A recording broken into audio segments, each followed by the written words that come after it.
India, a land celebrated for its rich tapestry of faiths and cultures, is grappling with a disconcerting surge in religious intolerance.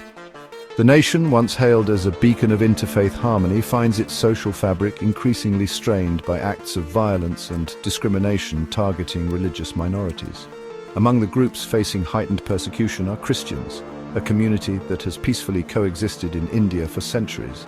The escalation of violence against Christians, fueled by a potent mix of religious nationalism and impunity, has raised urgent concerns about the future of religious freedom in the world's largest democracy. This essay delves into the alarming rise of anti-Christian violence in India, examining the key incidents, perpetrators, and underlying motivations. It explores the role of Hindutva, a Hindu nationalist ideology, in shaping this disturbing trend. The essay also investigates the misuse of anti-conversion laws to target Christians and stifle their religious practices.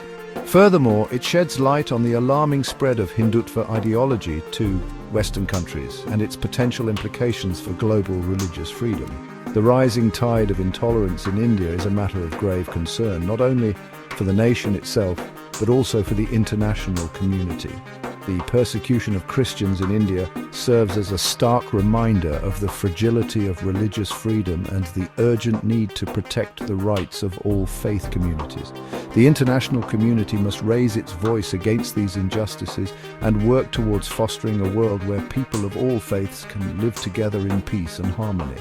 The escalating violence against Christians in India is a blot on the nation's conscience and a threat to its pluralistic ethos. The time for complacency is long gone. It is imperative for India to confront this issue head-on and reaffirm its commitment to protecting the rights of all its citizens, regardless of their faith. The world is watching, and India's response to this challenge will have far-reaching consequences. The year 2008 marked a turning point in the modern history of anti-Christian violence in India, with the horrific events that unfolded in the Kandhamal district of Odisha. The assassination of Swami Lakshmananda Saraswati, a Hindu religious leader, on August 23, 2008, ignited a wave of violence against Christians in the region.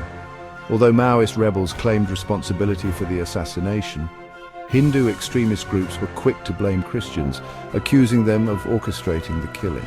What followed was a horrific pogrom that left an indelible scar on the conscience of the nation. Mobs of Hindu extremists, fueled by rumors and incitement from religious leaders, unleashed a reign of terror on Christian communities in Kandhamal. Churches were razed to the ground, homes were looted and burned, and innocent men, women, and children were brutally attacked. The violence continued unabated for weeks, leaving behind a trail of death, destruction, and displacement.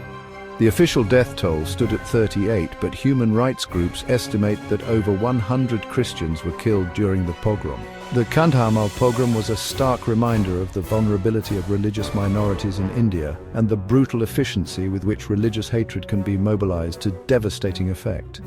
The violence sent shockwaves throughout the country and the world, raising serious questions about the state of religious freedom in India. The pogrom also highlighted the role of impunity in emboldening perpetrators of religious violence. Despite overwhelming evidence of the atrocities committed against Christians, justice has been slow and elusive.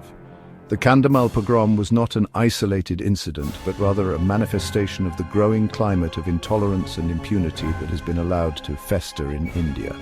The violence in Kandhamal served as a grim portent of things to come, foreshadowing the escalation of anti-Christian violence in other parts of the country in the years that followed. The pogrom stands as a chilling reminder of the human cost of religious hatred and the urgent need to address the root causes of religious intolerance.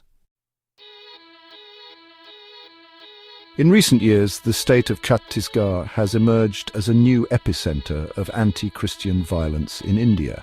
The state, located in central India, has witnessed a disturbing surge in attacks on Christians and their places of worship.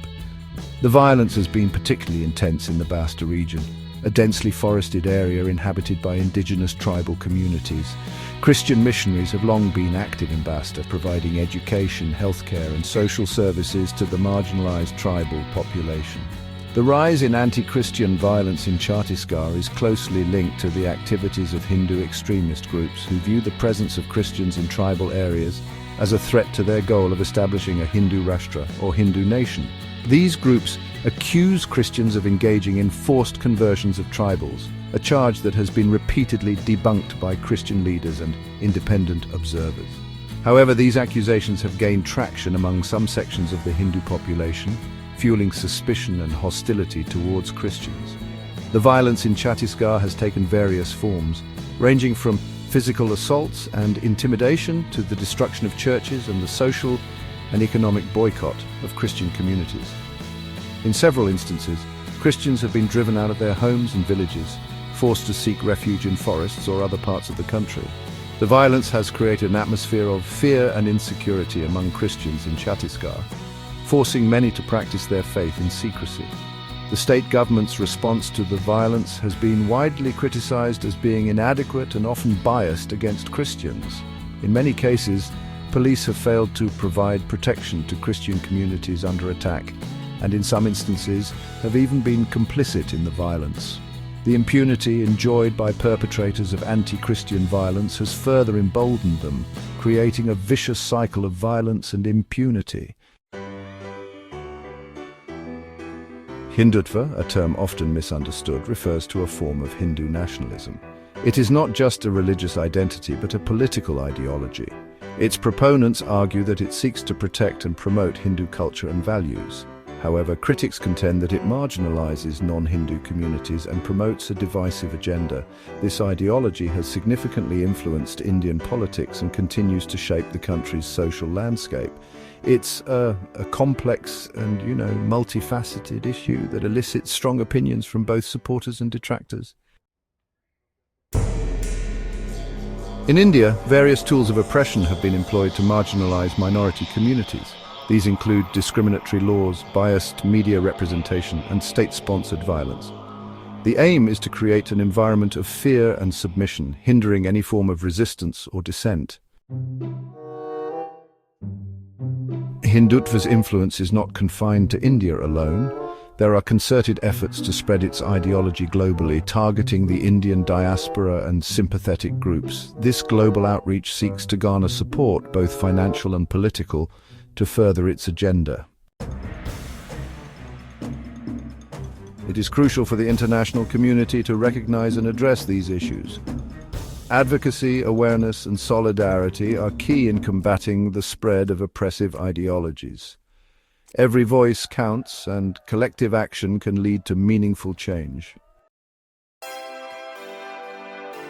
The rise of Hindutva poses a significant threat to the pluralistic fabric of societies, both in India and around the world. Upholding the values of diversity, tolerance, and mutual respect is essential to counteract this divisive ideology. The fight for pluralism is indeed a fight for humanity itself.